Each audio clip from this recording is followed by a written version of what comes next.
stop. A family shop.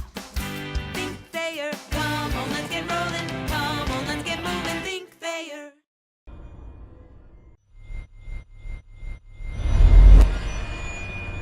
All right, questions for Trent, Greene.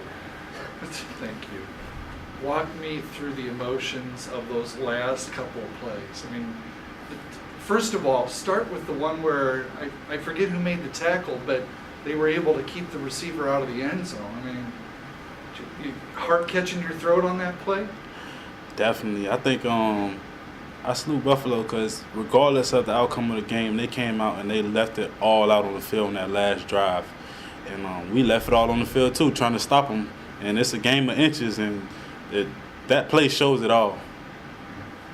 Can you talk then? They had mishandled that snap, clock's running down, and I mean, the clock could have run out, but when Terrence is on the field, it stops the clock. Again, kind of your emotion on that play. Oh, and that play when they kind of mishandled the snap, I just kind of shot in there. Honestly, I was about to tackle both of them. I didn't know who had the ball. So after I made the play and Terrence went down, I was like, oh, maybe they're going to stop the clock. When they stopped the clock, I was like, yeah, I expect them to do that. But that's all.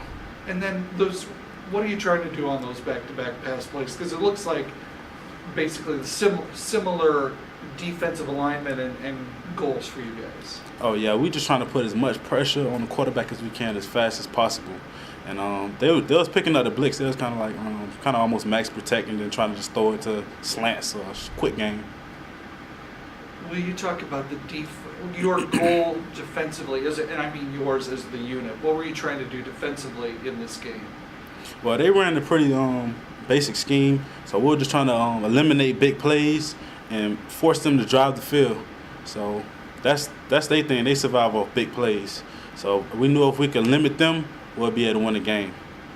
And you guys had a ton of success doing that, except like the last drive basically of each, last two drives the first half, last drive, I mean, was there something different there? I think they players just made great plays. I don't want to take nothing away from their team. You know, it was man-to-man coverage, and they guys just made a better play than ours on them plays. How satisfying is it the way you were able to close the year, especially defensively, with the way you guys improved from week 1, 2, 3, whatever, to now? Oh, man.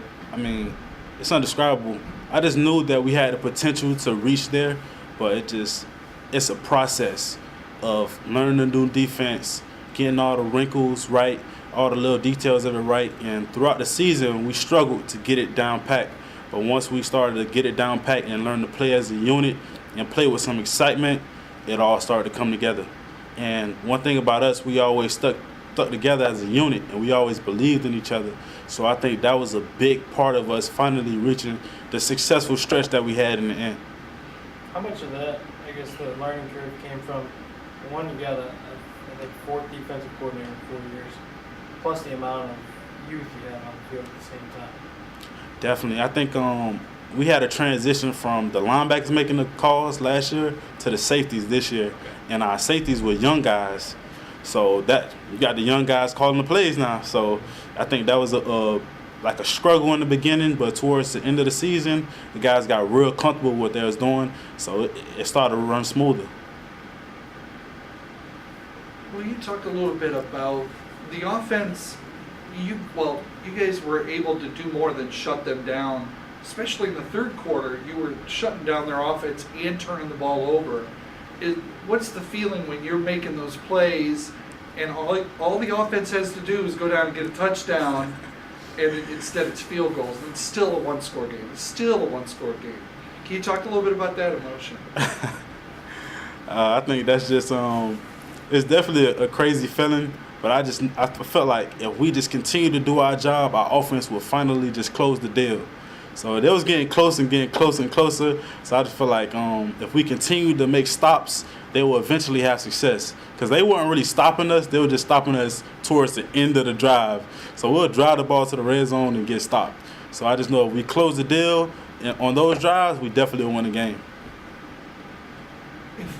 Trent, if you could pass along a thought to the kids who are going to be in that locker room next year, What message would you have for that group?